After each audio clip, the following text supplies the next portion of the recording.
Assalamualaikum Sobat Iman, hari ini kita akan membahas mengenai istri Nabi Muhammad Sallallahu Alaihi Wasallam. Mohon like, komen dan subscribe, terima kasih. Mengenal istri-istri Nabi Muhammad Sallallahu Alaihi Wasallam. Salah satu hikmah Rasulullah Sallallahu Alaihi Wasallam berpoligami adalah sebagai pelajaran berharga untuk para muslimah. Karena ternyata, istri-istri Rasulullah Sallallahu Alaihi Wasallam mewakili semua karakter wanita yang bisa menjadi teladan.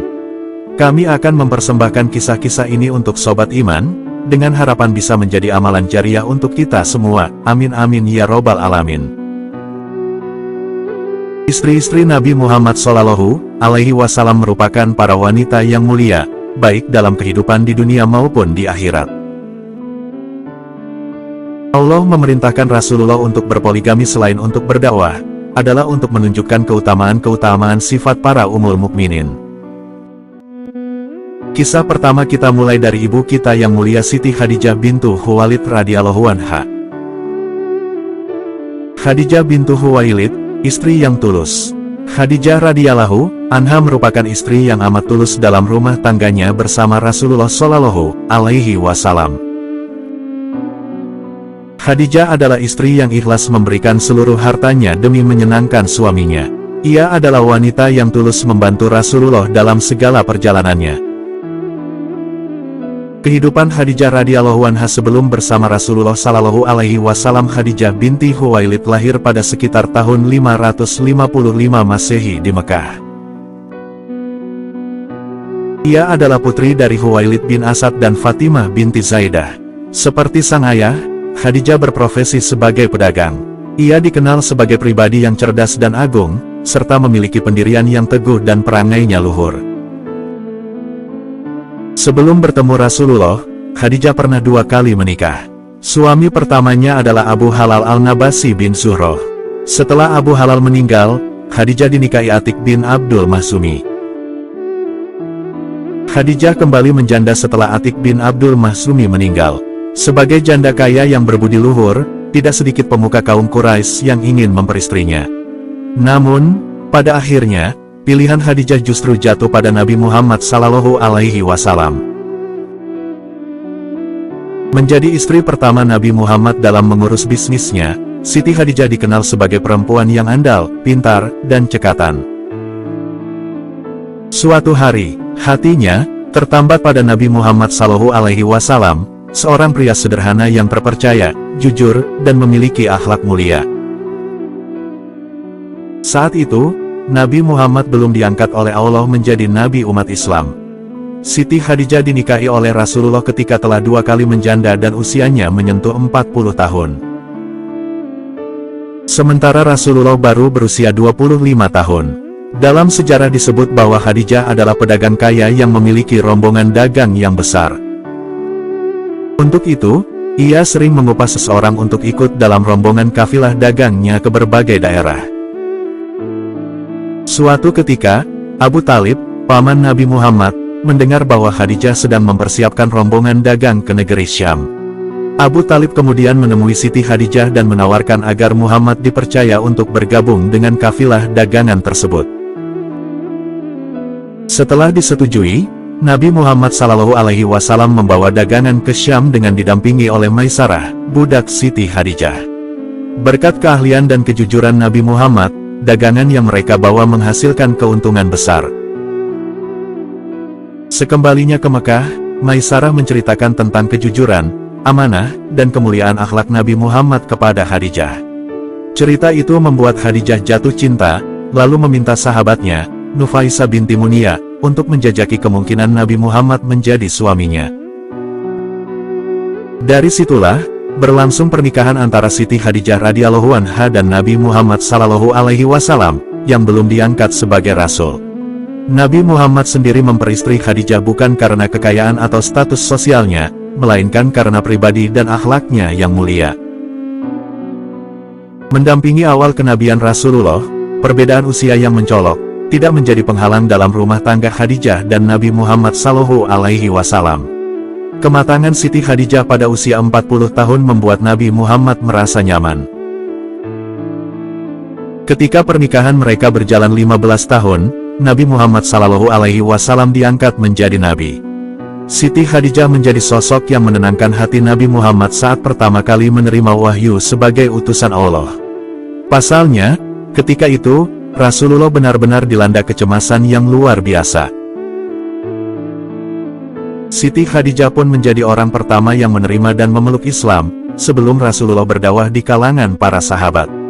Pada masa awal kenabian, Siti Khadijah mencurahkan harta, pikiran, dan tenaganya untuk mendukung Nabi Muhammad dalam menegakkan agama Islam. Siti Khadijah sangat berjasa bagi perkembangan dan penerbitan Islam pada awal kenabian hingga wafatnya pada sekitar tahun 619 Masehi. Diperkirakan, Siti Khadijah meninggal pada usia 65 tahun, bertepatan dengan tahun kenabian Rasulullah. Selama 25 tahun membina rumah tangga bersama Nabi Muhammad, Siti Khadijah tidak pernah dimadu. Nabi Muhammad SAW baru menikah lagi setelah ia meninggal. Hal itu menjadi salah satu keistimewaan Siti Khadijah. Beberapa keistimewaan Siti Khadijah lainnya adalah, ia menjadi orang pertama yang masuk Islam dan menjadi salah satu perempuan yang dinantikan surga. Untuk mengatasi rasa rindunya setelah ditinggal wafatnya Khadijah, Rasulullah SAW memberikan daging domba kepada kerabat dan sahabat-sahabat Khadijah. Hal inilah yang menimbulkan rasa cemburu dalam diri Aisyah. Dalam hadis sahih riwayat Bukhari, disebutkan bahwa Aisyah tidak pernah memiliki rasa cemburu pada seorang wanita kecuali pada Khadijah, padahal dia sendiri sebetulnya belum pernah melihat Khadijah. Ketika Nabi SAW menyembelih domba untuk diberikan kepada kerabat dan sahabat Khadijah, Aisyah pernah berkata, seakan-akan di dunia ini tidak ada wanita selain Khadijah. Nabi SAW bersabda, Khadijah itu begini dan begitu, dan aku mendapatkan anak darinya. Istri Rasulullah yang kedua adalah Saudah bintu Zamah bin Qais radhiyallahu anha adalah istri Rasulullah yang terkenal penuh dengan canda. Saudah adalah istri yang menyenangkan bagi baginda Rasulullah. Hal ini sebagaimana diriwayatkan oleh Ibrahim An-Nakhai dalam kisahnya. Saudah berkata kepada Rasulullah SAW, "Wahai Rasulullah, tadi malam aku salat di belakangmu. Ketika ruku, punggungmu menyentuh hidungku dengan keras, maka aku pegang hidungku. Karena takut kalau keluar darah, maka tertawalah Rasulullah SAW. Ibrahim berkata, Saudah biasa membuat tertawa Rasulullah SAW dengan candanya. Ketika, sebelum menikah dengan Nabi SAW, beberapa waktu sebelum suaminya meninggal, Saudah pernah bermimpi sebanyak 2 kali. Pada mimpi yang pertama, ia seakan melihat Rasulullah SAW berjalan menghampirinya hingga menginjak lehernya. Di mimpi yang kedua, ia melihat bulan jatuh dari langit tepat ke arahnya ketika sedang berbaring. Saudah yang penasaran lalu menceritakan hal itu kepada suaminya. Tak disangka, sang suami menafsirkannya sebagai tanda bahwa tak lama lagi ia yang memang sudah sakit-sakitan akan wafat dan Saudah akan menikah dengan Rasulullah SAW.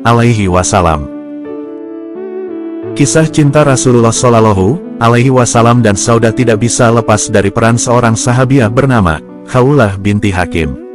Dialah orang pertama dan satu-satunya yang memberanikan diri untuk menawarkan Saudah kepada Rasulullah SAW setelah menangkap sinyal kesedihan pasca kepergian cinta pertamanya Khadijah. Selain Saudah, nama Aisyah juga disebut dari kalangan gadis. Tak butuh waktu lama, sang baginda menyetujui saran dari Khawlah, bukan hanya salah satu dari mereka, tapi kedua-duanya. Adapun Saudah, meskipun umurnya tak lagi muda, namun ia adalah wanita yang kokoh imannya. Rasulullah SAW ingin melindunginya dari fitnah keluarganya yang masih musyrik dan memusuhi dakwah Islam. Keduanya menikah pada bulan Ramadan tahun 10 kenabian. Istri Nabi Muhammad ini kemudian meninggal di Madinah tahun 22 Hijriah atau 54 Hijriah. Istri Rasulullah SAW yang ketiga adalah Aisyah bintu Abi Bakar As-Siddiq, wanita yang suci. Keistimewaan yang dimiliki Aisyah bintu Abu Bakar As-Siddiq radhiyallahu anha adalah bahwa kesuciannya telah diakui Allah Subhanahu wa Ta'ala dari atas langit ketujuh. Dan malaikat telah menampakkan Aisyah kepada baginda Rasul sebelum beliau Shallallahu Alaihi Wasallam menikahi Aisyah. Rasulullah Shallallahu Alaihi Wasallam bersabda, "Aku melihatmu Aisyah dalam mimpiku selama 3 malam. Malaikat datang membawamu dengan mengenakan pakaian sutra putih. Malaikat itu berkata, 'Ini adalah istrimu.' Lalu kusingkapkan penutup wajahmu, ternyata itu adalah dirimu. Aku bergumam, seandainya mimpi ini datangnya dari Allah, pasti Dia akan menjadikannya nyata." Hadis riwayat Bukhari dan Muslim. Aisyah menceritakan, Rasulullah Shallallahu Alaihi Wasallam menikahiku pasca wafatnya Khadijah sedang aku masih berumur 6 tahun. Dan aku dipertemukan dengan beliau tatkala aku berumur 9 tahun. Para wanita datang kepadaku padahal aku sedang asyik bermain ayunan dan rambutku terurai panjang. Lalu mereka menghiasiku dan mempertemukan aku dengan Nabi Shallallahu Alaihi Wasallam. Hadis riwayat Abu Dawud. Aisyah adalah seorang wanita berparas cantik berkulit putih, sebab itulah ia sering dipanggil dengan Humaira. Selain cantik, ia juga dikenal sebagai seorang wanita cerdas yang Allah Subhanahu wa Ta'ala telah mempersiapkannya untuk menjadi pendamping Rasulullah Shallallahu Alaihi Wasallam dalam mengemban amanah risalah yang akan menjadi penyejuk mata dan beliau adalah Ummul Mukminin Ummu Abdillah Aisyah binti Abu Bakar, Siddiqah binti Siddiqul Akbar, istri tercinta Rasulullah Shallallahu Alaihi Wasallam. Beliau lahir 4 tahun setelah diangkatnya Nabi Muhammad Shallallahu Alaihi Wasallam menjadi seorang nabi. Ibu beliau bernama Ummu Ruman binti Amir bin Uwaimir bin Abdi Syams bin Kinanah yang meninggal dunia pada waktu Rasulullah Shallallahu Alaihi Wasallam masih hidup, yaitu tepatnya pada tahun ke-6 Hijriah. Rasulullah Shallallahu Alaihi Wasallam menikahi Aisyah 2 tahun sebelum hijrah melalui sebuah ikatan suci yang mengukuhkan gelar Aisyah menjadi Ummul Mukminin. Tatkala itu Aisyah masih berumur 6 tahun, dan Rasulullah Shallallahu Alaihi Wasallam membangun rumah tangga dengannya setelah berhijrah, tepatnya pada bulan Syawal tahun kedua Hijriah, dan ia sudah berumur 9 tahun. Kemudian hidup rumah tangga itu berlangsung dalam suka dan duka selama 8 tahun 5 bulan, hingga Rasulullah Shallallahu Alaihi Wasallam meninggal dunia pada tahun 11 Hijriah sedang Aisyah baru berumur 18 tahun. Selain menjadi seorang pendamping setia yang selalu siap memberi dorongan dan motivasi kepada suami tercinta di tengah beratnya medan dakwah dan permusuhan dari kaumnya, Aisyah juga tampil menjadi seorang penuntut ilmu yang senantiasa belajar dalam madrasah nubuwah di mana beliau menimba ilmu langsung dari sumbernya. Beliau tercatat termasuk orang yang banyak meriwayatkan hadis dan memiliki keunggulan dalam berbagai cabang ilmu, diantaranya ilmu fikih, kesehatan, dan syair Arab. Setidaknya sebanyak 1210 hadis yang beliau riwayatkan telah disepakati oleh Imam Bukhari dan Muslim, dan 174 hadis yang hanya diriwayatkan oleh Imam Bukhari serta 54 hadis yang hanya diriwayatkan oleh Imam Muslim. Sehingga pembesar para sahabat tatkala mereka mendapatkan permasalahan mereka datang dan merujuk kepada Ibunda Aisyah radhiyallahu anha. Suatu hari orang-orang Habasyah masuk ke halaman masjid dan menunjukkan atraksi permainan di halaman masjid. Lalu Rasulullah Shallallahu Alaihi Wasallam memanggil Aisyah, "Wahai Humaira, apakah engkau mau melihat mereka?" Aisyah menjawab, "Iya." Maka Nabi Shallallahu Alaihi Wasallam berdiri di depan pintu, lalu aku datang dan aku letakkan daguku pada pundak Rasulullah Shallallahu Alaihi Wasallam dan aku tempelkan wajahku pada pipi beliau. Lalu ia mengatakan, di antara perkataan mereka tatkala itu adalah, "Abul Qasim adalah seorang yang baik." Maka Rasulullah Shallallahu Alaihi Wasallam mengatakan, "Apakah sudah cukup wahai Aisyah?" Ia menjawab, "Jangan terburu-buru wahai Rasulullah." Maka beliau pun tetap berdiri. Lalu Nabi Shallallahu Alaihi Wasallam mengulangi lagi pertanyaannya, "Apakah sudah cukup wahai Aisyah?"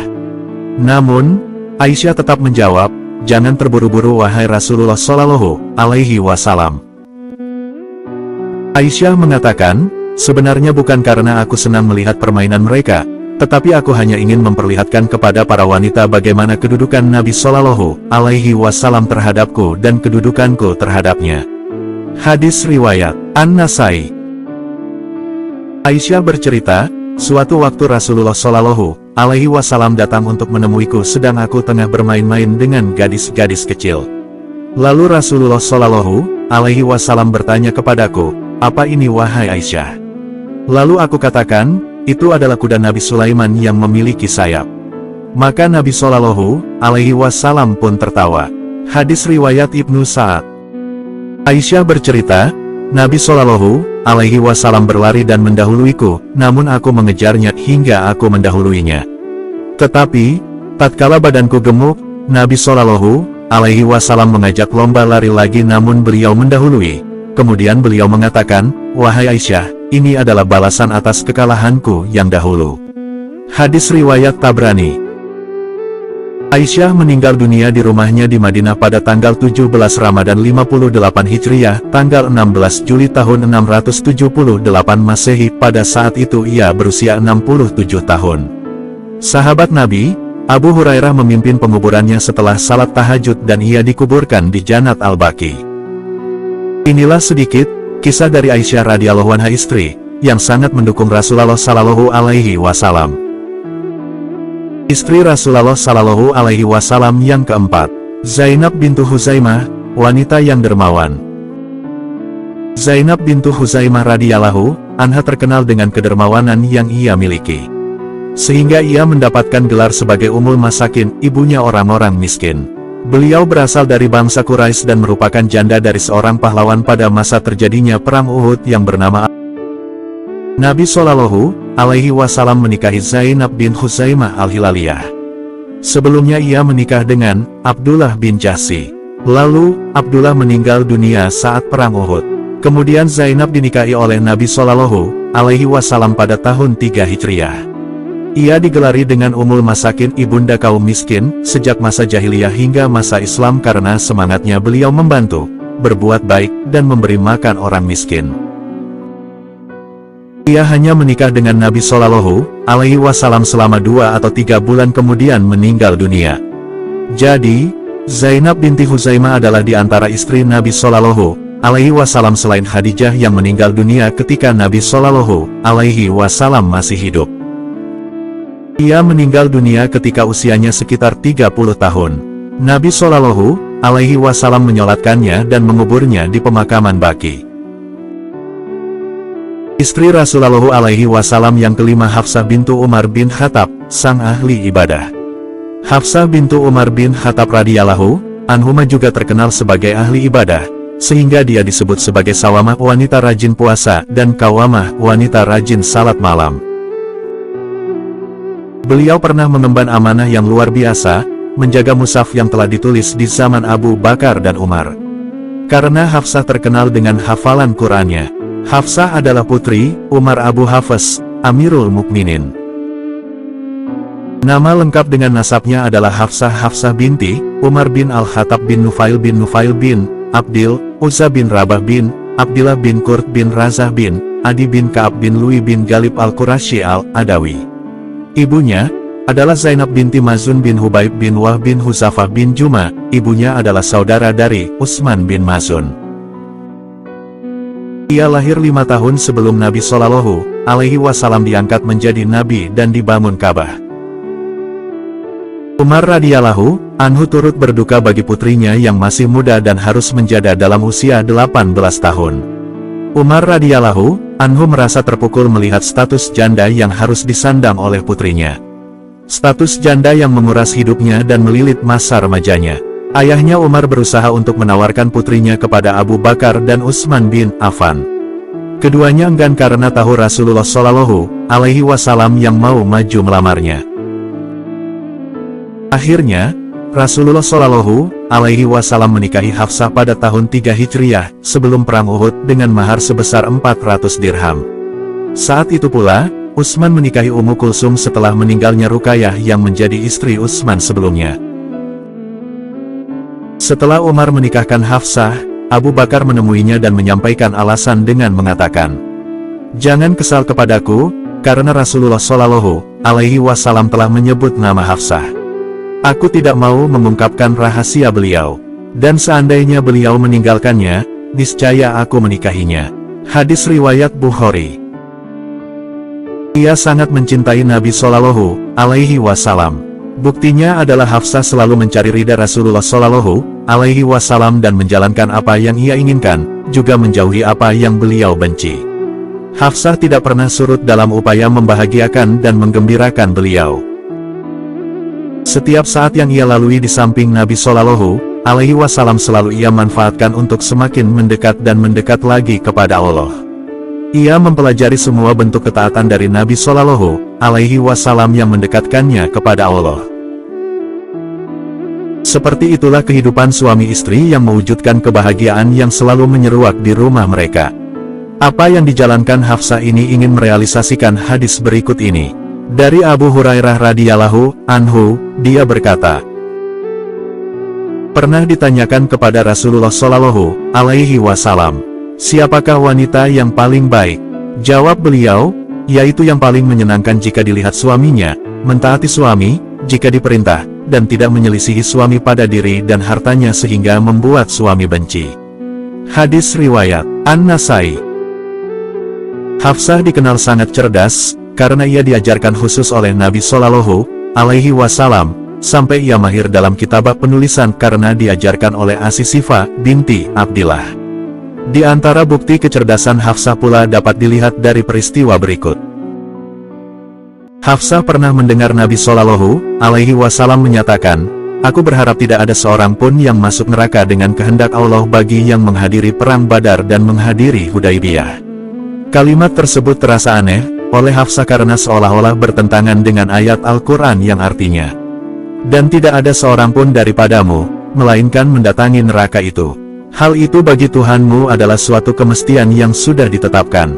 Quran Surat Maryam, ayat 71. Di antara tafsiran ayat ini adalah orang beriman akan melewati sirat pada hari kiamat yang dibentangkan di atas neraka. Hafsah membacakan ayat ini kepada Nabi Shallallahu Alaihi Wasallam. Lantas Nabi Shallallahu Alaihi Wasallam membacakan ayat kepada Hafsah, yang artinya, kemudian kami akan menyelamatkan orang-orang yang bertakwa dan membiarkan orang-orang yang zalim di dalam neraka dalam keadaan berlutut. Quran Surat Maryam ayat 72. Akhirnya Hafsah memahami apa yang dimaksud dengan ayat tersebut. Hadis riwayat Ibnu Majah. Istri Rasulullah Shallallahu Alaihi Wasallam yang keenam, Ummu Salamah, Hindun bintu Abi Umayyah, wanita cerdas. Nabi Shallallahu Alaihi Wasallam menikahi Ummu Salamah. Nama aslinya Hindun binti Abi Umayyah. Sebelumnya Ummu Salamah menikah dengan Abu Salamah ibnu Abdul Asad. Abu Salamah adalah di antara sahabat yang mengikuti perang Badar, yang diikuti oleh 314 pasukan. Lalu ia mengikuti pula perang Uhud, lalu meninggal dunia karena luka-luka yang diderita saat mengikuti perang tersebut. Meninggalnya Abu Salamah pada tahun 3 Hijriah. Ketika suaminya Abu Salamah meninggal dunia, ia berputus asa, siapa lagi yang menjadi pengganti yang lebih baik dari suaminya. Ummu Salamah radhiyallahu an berucap, ketika Abu Salamah meninggal dunia, aku mengatakan, siapa yang lebih baik dari Abu Salamah, sahabat Rasulullah Shallallahu Alaihi Wasallam. Kemudian Allah memberikan petunjuk padaku, aku tawakal dan pasrah kepada Allah untuk tetap mengucapkan bacaan tadi.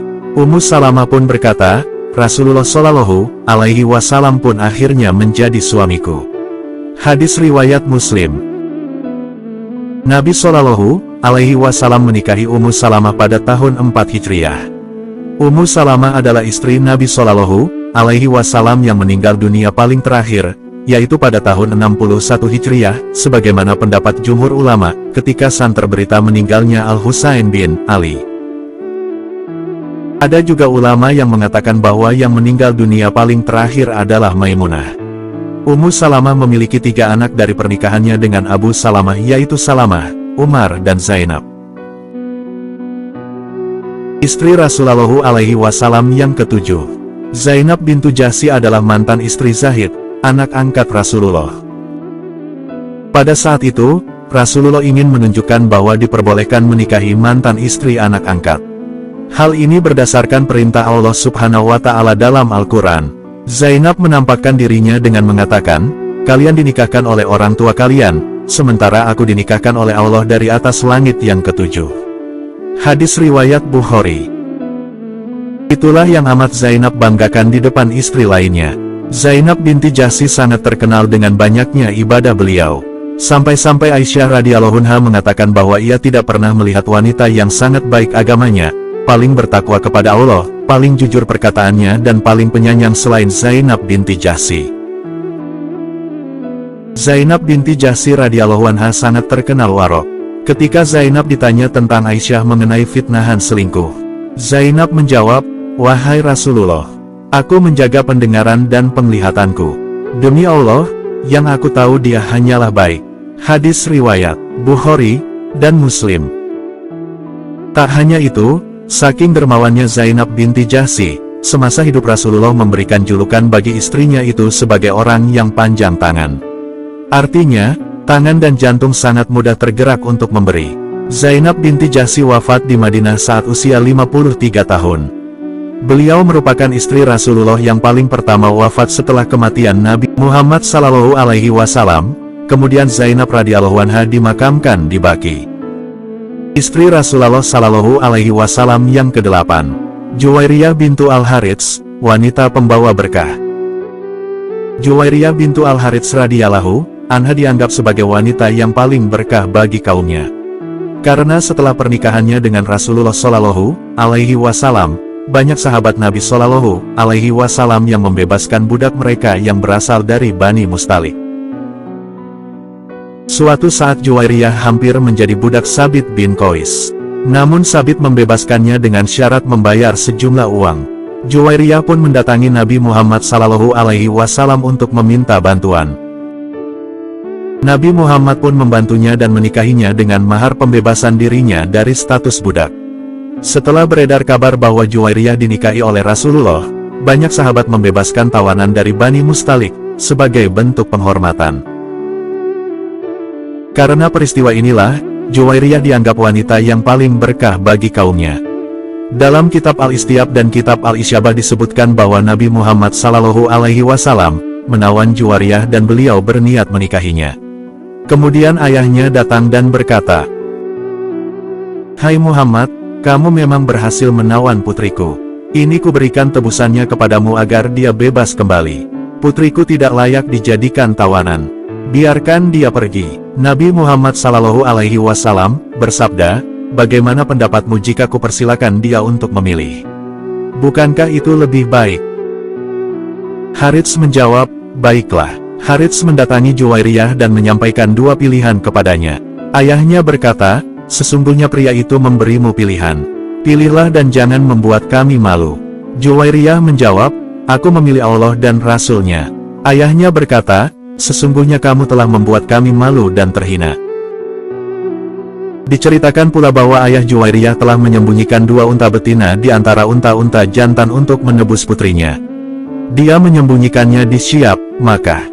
Ketika Rasulullah SAW bertanya tentang kedua unta betina itu, Harits berkata, "Aku bersaksi bahwa tiada sesembahan kecuali Allah dan aku bersaksi bahwa engkau adalah Rasulullah.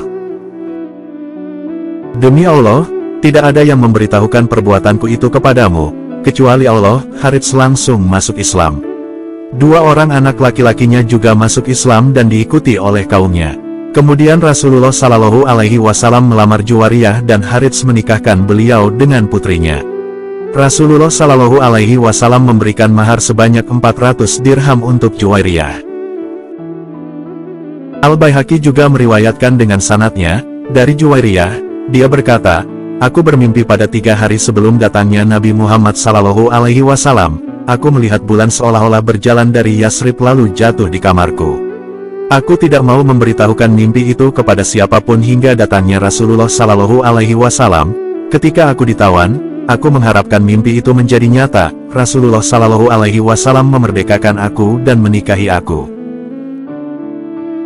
Mimpi Juwairiyah itu membuat hatinya menjadi tenteram. Dia yakin dirinya akan mendapatkan kedudukan agung dan akan memperoleh kebaikan. Pada saat Juwairiyah bermimpi itu, dia belum masuk Islam. Allah Subhanahu wa Ta'ala memberinya hidayah untuk itu dan menjadikan dia tunduk kepada perintahnya sehingga dia memilih Allah dan Rasul-Nya. Kemudian, Allah Subhanahu wa Ta'ala mencukupinya di dunia dan di akhirat. Setiap pernikahan yang dilaksanakan Rasulullah pasti memiliki hikmah, bahkan banyak hikmah yang hasil akhirnya adalah kemenangan Islam. Tersebarnya dakwah, dan semakin kuatnya ikatan orang-orang Islam. Pernikahan Rasulullah Shallallahu Alaihi Wasallam dengan Juwairiyah bertujuan menyebarkan dakwah dan mengislamkan orang-orang dari kaum Bani Mustalik. Rasulullah Shallallahu Alaihi Wasallam tidak punya keinginan menawan kaum perempuan, memperbudak orang merdeka, mengumpulkan harta, merendahkan orang yang mulia, dan menyebarkan kerusakan di muka bumi sebagaimana yang dilakukan oleh penjajah dan perampok negara-negara Islam. Rasulullah Shallallahu Alaihi Wasallam hanya datang untuk mengeluarkan manusia dari kegelapan syirik menuju cahaya tauhid, dari kesesatan menuju petunjuk, membebaskan manusia dari peribadahan kepada selain Allah Subhanahu wa Ta'ala. Ketika Juwairiyah menikah dengan Rasulullah Shallallahu Alaihi Wasallam, Juwairiyah mengubah nama aslinya, Burah menjadi Juwairiyah, sebagaimana disebutkan oleh Ibnu Sa'ad. Nama Juwairiyah binti Al-Harits merupakan perubahan dari Burah. Rasulullah Shallallahu Alaihi Wasallam menggantinya menjadi Juwairiyah radhiyallahu anha, karena khawatir disebut bahwa beliau keluar dari rumah Burah kebaikan. Juwairiyah menjadi perempuan yang paling berkah sepanjang hidupnya. Dia sangat berbahagia ketika menjadi pengantin dari seseorang yang sangat diharapkannya. Dia selamat dari keterhinaan dan dimerdekakan dari perbudakan, bahkan karena dirinya juga banyak kaumnya yang dibebaskan dari perbudakan. Juwairiyah menjalani masa-masa paling indah dalam kehidupan rumah tangga yang tawaduk. Dia melupakan kehidupan mewah dan bergelimang harta yang pernah dimiliki sebelumnya. Dia merasa senang dapat menjalani kehidupan sebagai Ummahatul Mukminin, mengerjakan salat, beribadah, dan berzikir. Dia melakukan semua petunjuk Nabi Muhammad Sallallahu Alaihi Wasallam setiap hari. Nabi Muhammad Sallallahu Alaihi Wasallam selalu mengajarkan Al-Quran dan Sunnah kepadanya. Dia menyerap semua akhlak dan sifat-sifat terpuji dari beliau sehingga dia menjadi teladan dan keimanannya semakin bertambah. Dari Juwairiyah radhiyallahu anha, dia berkata, Rasulullah Shallallahu Alaihi Wasallam datang kepadaku ketika aku bertasbih pada pagi hari. Kemudian beliau pergi untuk menyelesaikan keperluan beliau. Kemudian beliau kembali lagi menemuiku di pertengahan siang ketika aku sedang mengerjakan salat. Beliau bertanya, apakah kamu masih saja duduk mengerjakan salat? Aku menjawab, ya. Rasulullah Shallallahu Alaihi Wasallam bersabda, maukah kamu kuberitahu zikir yang senilai dengan ibadahmu tadi? Atau kalau ditimbang niscaya akan sama dengan beratnya timbangan seluruh ibadahmu tadi. Ucapkanlah, Maha suci Allah sebanyak jumlah makhluknya, Maha suci Allah sebanyak perhiasan arsinya, Maha suci Allah sampai keridaan dirinya, dan Maha suci Allah sejumlah kalimatnya. Juwairiyah dikenal sebagai perempuan yang memiliki kecerdasan akal, ketepatan pendapat, keindahan akhlak, kefasihan ucapan, dan kecermatan berbicara. Selain itu, dia juga dikenal sebagai orang yang berhati bersih, berkepribadian baik, bertakwa, bersih dari kesalahan, bersikap wara, paham agama Islam, banyak ibadah, doa, dan zikirnya. Juwairiyah radhiyallahu anha tidak lama dalam menjalani kehidupan rumah tangga bersama Rasulullah Shallallahu Alaihi Wasallam. Dia kehilangan suami, kekasih, Rasul, dan gurunya yang mulia. Dia sangat sedih, tetapi dia tetap sabar menerima ketetapan Allah Subhanahu wa Ta'ala. Dia ingin dapat meraih pahala orang-orang yang sabar. Setelah Rasulullah Shallallahu Alaihi Wasallam wafat, Juwairiyah mengasingkan diri dan memperbanyak ibadah serta bersedekah di jalan Allah Subhanahu wa Ta'ala dengan harta yang diterimanya dari Baitul Mal. Hidupnya dipenuhi dengan nikmat ilmu, zikir, doa, tasbih, dan menyampaikan ilmu kepada orang-orang yang mencari pengetahuan tentang Islam. Ketika terjadi fitnah besar berkaitan dengan Aisyah, dia banyak berdiam diri dan tidak berpihak kemanapun. Juwairiyah wafat pada bulan Rabiul Awal tahun 50 Hijriah, pada masa kekhalifahan Muawiyah bin Abu Sufyan, dalam usia 70 tahun. Dia dikuburkan di pemakaman Baqi, bersebelahan dengan kuburan para istri Rasulullah Shallallahu Alaihi Wasallam yang lain. Marwan bin Hakam, gubernur Madinah pada saat itu yang mensalatkan jenazahnya. Istri Rasulullah Shallallahu Alaihi Wasallam yang ke-9, Ummu Habibah bintu Abi Sufyan, putri pemimpin kaum musyrik. Hal-hal yang berkaitan dengan Ummu Habibah bintu Abi Sufyan radhiyallahu anha, di antaranya Ummu Habibah bintu Abi Sufyan radhiyallahu anha adalah saudara sepupu dari Utsman bin Affan. Ibunya yang bernama Safiyah bintu Abil Esh adalah saudara dari Affan yang merupakan ayah dari Utsman. Abu Sufyan terkenal sebagai pemimpin kaum musyrik Quraisy. Ummu Habibah adalah istri Nabi Shallallahu Alaihi Wasallam lainnya setelah sebelumnya kita mengenal Khadijah binti Khuwailid, Aisyah binti Abu Bakar, Saudah binti Zamah, Zainab binti Huzaimah, Ummu Salamah, Hafsah binti Umar, Zainab binti Jahsy dan Juwairiyah binti Al-Harith. Berarti dengan pembahasan Ummu Habibah kali ini sudah 9 istri yang kita pelajari. Siapa Ummu Habibah? Ummu Habibah adalah di antara istri Nabi Shallallahu Alaihi Wasallam yang masih hidup ketika dia meninggal dunia. Nama lengkap beliau adalah Ummu Habibah binti Abi Sufyan Sakar bin Harb bin Umayyah bin Abdus Syams bin Abdu Manaf bin Qusay bin Kilab bin Murrah bin Ka'ab bin Luwai bin Galib bin Fir bin Malik al-Qurasyiyah al-Umayyah. Ibunya adalah Safiyah binti Abulash bin Umayyah bin Abdus Syams, merupakan bibi dari Utsman bin Affan. Mengenai nama aslinya, ada perbedaan pendapat di kalangan ulama, ada yang menyatakan Hindun dan ada yang menyatakan Ramlah. Ibnu Abdil Bar menyatakan bahwa yang masyhur, nama asli Ummu Habibah adalah Ramlah. Inilah yang menjadi pendapat yang dianggap sahih oleh jumhur ulama berdasarkan penelitian nasab, sejarah, dan hadis. Serupa Ibnu Hajar juga menyebutkan bahwa nama asli Ummu Habibah yang lebih sahih adalah Ramlah. Namun Ummu Habibah lebih masyhur dengan nama kunyahnya dibandingkan dengan nama aslinya sebagaimana dinyatakan oleh Ibnu Hajar dalam Al-Isyabah. Ummu Habibah dilahirkan 17 tahun sebelum Nabi Shallallahu Alaihi Wasallam diutus. Ummu Habibah termasuk putri dari paman Nabi Shallallahu Alaihi Wasallam. Namun ada istri Nabi Shallallahu Alaihi Wasallam yang punya kedekatan nasab dengan beliau seperti Zainab binti Jahsy dari jalur ibunya. Ibu Zainab adalah bibi Nabi Shallallahu Alaihi Wasallam dari jalur bapaknya. Suami Ummu Habibah sebelum menikah dengan Nabi Shallallahu Alaihi Wasallam adalah Ubaidullah bin Jahsy bin Riyab bin Ya'mar bin Sabirah bin Murrah bin Kasir bin Gan bin Daudan bin Asad bin Huzaimah. Ummu Habibah adalah di antara orang-orang yang pertama kali masuk Islam. Ia beriman kepada Nabi Shallallahu Alaihi Wasallam dan mengizinkan mengajar beliau. Ia dan suaminya pernah berhijrah ke Habasyah untuk menyelamatkan diri dari kejahatan kaum musyrikin di Makkah yang dipimpin oleh bapaknya sendiri, Abu Sufyan bin Harb. Bapaknya Abu Sufyan sangat marah sekali ketika mengetahui putrinya masuk Islam dan meninggalkan ajaran nenek moyang mereka. Ketika berhijrah ke Habasyah, Ummu Habibah ditakdirkan hamil dan melahirkan anaknya saat perjalanan di jalan Allah. Ia dikaruniakan rezeki dengan lahirnya anaknya bernama Habibah. Akhirnya ia berkunyah dengan nama anak ini, yang merupakan anak yang pertama ketika berada di Habasyah. Ada juga cerita yang menyebutkan bahwa anak itu dilahirkan di Makkah.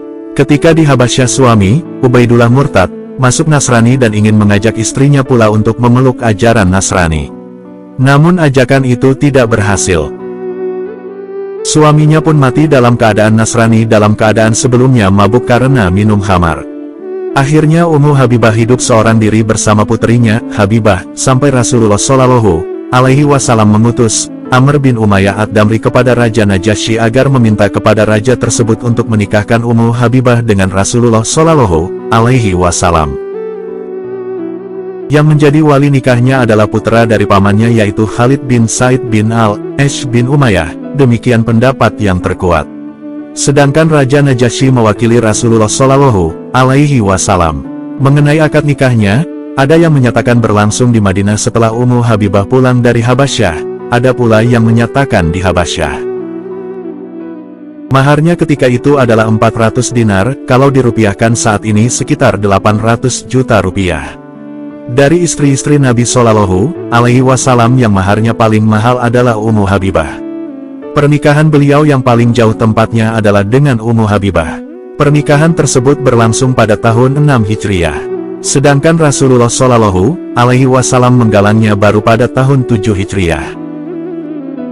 Ummu Habibah meninggal dunia di Madinah pada tahun 44 Hijriah pada masa Khalifah Muawiyah bin Abi Sufyan sebagaimana hal ini ditegaskan oleh kebanyakan ulama. Istri Rasulullah Alaihi Wasallam yang ke-10. Safiyah bintu Huyai bin Akhtab, wanita jujur imannya. Safiyah bintu Huyai bin Akhtab radhiyallahu anha disebut sebagai wanita sadikah oleh Rasulullah Shallallahu Alaihi Wasallam, yang artinya adalah wanita yang jujur imannya. Syafiyah binti Huyai bin Akhtab bin Sanah bin Ubaid bin Ka'ab bin Hajraj bin Abu Habib bin An-Nadir bin An-Nulam bin Nahum. Ia berasal dari keturunan Yahudi, dari keturunan Yakub, bahkan memiliki garis keturunan hingga Harun bin Imran, yang merupakan saudara Musa alaihi salam. Ayah Safiyah adalah tokoh di kalangan Bani Nadir dan dibunuh bersama Bani Quraisyah. Nama ibunya adalah Barah bin Samawal, saudara perempuan dari Rifa'ah bin Samawal dari Bani Quraisyah. Dan tidak diketahui ibunya masuk Islam, bahkan tampak ia mati dalam keadaan kafir. Syafiyah menjanda 2 kali. Kedua suami dahulu adalah tokoh besar Yahudi. Suami Safiyah pertama adalah Salam bin Misikam al-Qurasi al-Yahudi. Salam kemudian menceraikan Syafiyah. Lalu Syafiyah menikah lagi dengan Kinanah bin Ar-Rabi bin Abul Huqaiq. Kinanah terjadi dalam perang Khaybar. Ketika Nabi Shallallahu Alaihi Wasallam terlibat dalam perang Khaybar pada bulan Muharram tahun 7 Hijriah, Syafiyah ketika itu jadi tawanan perang. Nabi Shallallahu Alaihi Wasallam memberikan pada pilihan Safiyah, masuk Islam dan menikah dengan Nabi Shallallahu Alaihi Wasallam ataukah merdeka dan kembali ke kaumnya. Ketika itu Safiyah memilih untuk masuk Islam dan menikah dengan Nabi Shallallahu Alaihi Wasallam. Pada tahun ke-7 Hijriah tersebut Nabi Shallallahu Alaihi Wasallam menikah dengan Safiyah binti Huyai. Ketika menikah dengan Nabi Shallallahu Alaihi Wasallam, umur Syafiyah sekitar 17 tahun. Safiyah terkenal cerdas, cantik, punya kedudukan mulia. Ketika ia berpindah ke rumah Nabi Shallallahu Alaihi Wasallam, ia mendapati ada 2 hizbe kelompok, yaitu hizbe Aisyah, Saudah dan Hafsah, lalu hizbe Ummu Salamah dan istri Nabi Shallallahu Alaihi Wasallam lainnya. Syafiyah meninggal dunia pada bulan Ramadan tahun 50 Hijriah pada masa khilafah Muawiyah. Inilah pendapat jumhur ulama, sebagaimana disetujui pula oleh Ibnu Hajar dengan menukil kata Al-Waqidi, disebutkan dalam Al-Isyabah. Usianya ketika meninggal dunia adalah 60 tahun. Para ulama sepakat bahwa Syafiyah binti Huyai dikuburkan di Baqi. Ketika meninggal dunia, ia meninggalkan harta peninggalan sekitar 100.000 dirham dalam bentuk tanah dan barang-barang sekitar 3 miliar. Ia telah mewasiatkan sebelumnya wafatnya kepada saudara laki-lakinya yang masih beragama Yahudi, bahwa diwariskan hartanya untuknya. Awalnya, para sahabat tidak mau menjalankan wasiat tersebut, namun akhirnya dengan saran dari Aisyah wasiat tersebut tetap dijalankan. Istri Rasulullah alaihi wasallam yang ke-11, Maimunah bintu Al-Harits. Maimunah bintu Al-Harits radhiyallahu anha adalah saudara dari ibu kandung Khalid bin Walid yang bernama Lubabah As-Sugra. Selain itu, Maimunah bintu Al-Harits radhiyallahu anha juga merupakan saudara seibu dari istri Rasulullah Shallallahu alaihi wasallam yang bernama Zainab bintu Huzaimah. Sekarang kita mengenal istri Nabi yang paling terakhir dinikahi, yaitu Maimunah binti Al-Harits. Total sudah 11 istri yang dikaji. Beliau adalah Maimunah binti Al-Harits bin Hazan bin Bujair bin Al-Hazim bin Ruwaibah bin Abdullah bin Hilal bin Amir bin Sosa'ah bin Muawiyah bin Bakar bin Hawazin bin Mansur bin Ikrimah bin Hafs bin Qais bin Ailan bin Mudar Al-Hilaliyah. Nama asli Maimunah adalah Barah, lalu Rasulullah Shallallahu alaihi wasallam menganugerahkan nama Maimunah. Nama ibu dari Maimunah adalah Hindun binti Auf bin Zuhair bin Al-Harits bin Hamatah bin Jurasi Ibnu Juraisi. Ibnu Hajar sendiri menyatakan bahwa nama ibunya adalah Haulah binti Auf Al-Qurasyiyah. Sedangkan ibunya ini tidak diketahui keislamannya. Maimunah sendiri adalah bibi halah dari sahabat Abdullah bin Abbas radhiyallahu anhuma. Ibu dari Ibnu Abbas adalah Ummul Fadl Lubabah Al-Kubra yang merupakan saudara perempuan dari Maimunah. Maimunah juga adalah bibi halah dari Khalid bin Al-Walid. Ibu dari Khalid bin Al-Walid adalah Lubabah As-Sugra yang merupakan saudara perempuan dari Maimunah. Berarti Maimunah memiliki saudara-saudara perempuan yang luar biasa. Maimunah sudah menjanda 2 kali. Suami pertamanya adalah Mas'ud bin Amr As-Sakafi. Ia bercerai dengan Maimunah. Suaminya ini tidak diketahui keislamannya. Suaminya yang kedua adalah Abu Ruham bin Abdul Uzza bin Abi Qais bin Bani Malik bin Hisal bin Amir bin Luai. Ia meninggal dunia dan membuat Maimunah menjanda. Juga suaminya yang kedua tidak diketahui keislamannya. Adapun Maimunah menikah dengan Nabi Shallallahu Alaihi Wasallam pada Zulqa'dah tahun ke-7 Hijriah. Inilah pendapat jumhur ulama. Maimunah adalah istri terakhir yang dinikahi Nabi Shallallahu Alaihi Wasallam. Pernikahan Nabi Shallallahu Alaihi Wasallam dengan membawa pengaruh bagi kaumnya Bani Hilaliyah. Mereka berjuang menolong Nabi Shallallahu Alaihi Wasallam. Maimunah dikenal sebagai seorang mujahidah dan keberanian. Ia ikut serta dalam peperangan untuk membantu pasukan-pasukan yang terluka dan sakit, seperti yang terjadi pada Perang Tabuk. Pernikahan Maimunah dengan Nabi Shallallahu Alaihi Wasallam. Ketika Rasulullah Shallallahu Alaihi Wasallam keluar dari Madinah ingin berumrah ke Makkah pada bulan Zulqa'dah tahun ke-6 Hijriah. Ketika Quraisy mengetahui hal ini, mereka berusaha menghalangi Rasulullah Shallallahu Alaihi Wasallam untuk masuk Makkah hingga terjadilah kesepakatan dalam perjanjian Hudaibiyah. Isi perjanjiannya agar Nabi Shallallahu Alaihi Wasallam menjelang memasuki Makkah pada tahun berikutnya. Di bulan Zulqa'dah pada tahun ke-7 Hijriah, Nabi Shallallahu Alaihi Wasallam keluar lagi untuk berumrah. Beliau pun menyelesaikan umrahnya. Di saat berumrah tadi, beliau menikahi Maimunah binti Al-Harits. Ketika Rasulullah Shallallahu Alaihi Wasallam mengutus Ja'far bin Abi Thalib kepada Maimunah untuk melamarnya. Sedangkan Maimunah sendiri memilih urusan nikahnya dibawakan oleh saudaranya yaitu Ummul Fadl yang merupakan istri dari Abbas bin Abdul Muthalib. Dan pernikahan ini akhirnya diurus oleh Abbas bin Abdul Muthalib. Rasulullah Shallallahu Alaihi Wasallam juga menikahi Maimunah dengan mahar 400 dirham, sekitar 12 juta rupiah. Nabi Shallallahu Alaihi Wasallam menikah dan menggaulinya di daerah bernama Sarif, sekitar 6 mil dari Makkah. 1 mil sama dengan 1,6 km. Namun apakah Rasulullah Shallallahu Alaihi Wasallam menikah dengan Maimunah ketika sedang berihram muhrim? Walau Ibnu Abbas keponakan Maimunah menyatakan sendiri bahwa bibinya dinikahi oleh Nabi Shallallahu Alaihi Wasallam dalam keadaan berihram muhrim, yang tepat adalah dinikahi setelah halal. Pernyataan Ibnu Abbas dianggap sebagai suatu waham atau kebimbangan. Hal ini sebagaimana dinyatakan oleh Ibnul Qayyim dalam Zat al-Ma'ad. Ada yang menyebutkan bahwa Maimunah radhiyallahu anha yang menawarkan diri kepada Nabi Shallallahu Alaihi Wasallam. Karena prosesi lamaran Nabi berlangsung saat Maimunah berada di atas tunggangannya. Maimunah berkata, tunggangannya dan apa yang ada di atasnya, dirinya, adalah untuk Allah dan Rasul-Nya. Lalu Allah Ta'ala menurunkan ayat yang artinya, dan perempuan mukmin yang menyerahkan dirinya kepada Nabi kalau Nabi mau mengawininya, sebagai pengkhususan bagimu, bukan untuk semua orang mukmin. Quran Surat Al-Ahzab, ayat 50. Maimunah meninggal dunia di Sarif, pada tahun 51 Hijriah. Istri Rasulullah Shallallahu Alaihi Wasallam yang ke-12, Maria Al-Qibtiyah, wanita mulia dari Mesir. Maria Al-Qibtiyah radhiyallahu anha, seorang wanita yang berasal dari Mesir yang dihadiahkan oleh Muqawqis, pemimpin Mesir. Setelah dimerdekakan kemudian dinikahi oleh Rasulullah Shallallahu Alaihi Wasallam. Maria awalnya adalah seorang budak asal Mesir. Kemudian beliau dimerdekakan untuk selanjutnya diperistri oleh Rasulullah Shallallahu Alaihi Wasallam. Maria melahirkan anak lelaki Nabi Shallallahu Alaihi Wasallam, yang bernama Ibrahim bin Muhammad. Maria ke Madinah berawal dari permintaan Rasulullah kepada penguasa Mesir Muqawqis agar memeluk Islam melalui surat yang dikirim oleh Hatib bin Balta'ah. Muqawqis menyambut baik kedatangan Hatib, namun ia menolak untuk memeluk Islam.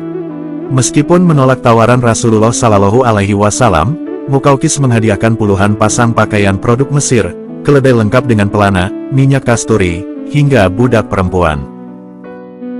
Salah satu budak perempuan yang dikirim oleh penguasa Mesir itu adalah Maria binti Syamaun. Hamba sahaya ini adalah penganut Kristen Koptik, agama yang dianut oleh sebagian besar masyarakat Mesir kala itu. Kemudian hari menjadi seorang muslimah yang taat.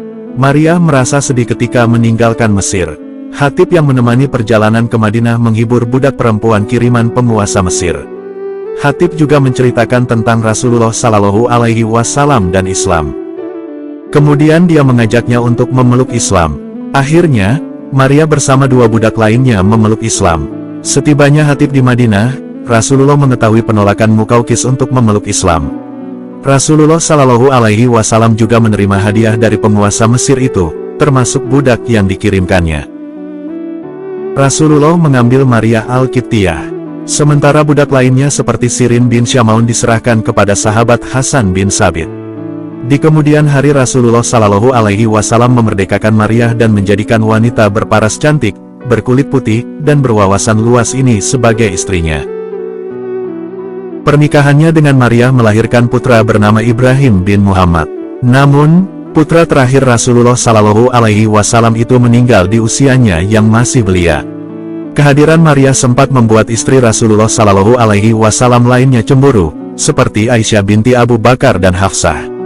Selain karena posturnya yang cantik rupawan, Maria yang memberikan Rasulullah Shallallahu Alaihi Wasallam putra juga menjadi penyebab cemburunya para istri Rasulullah lainnya.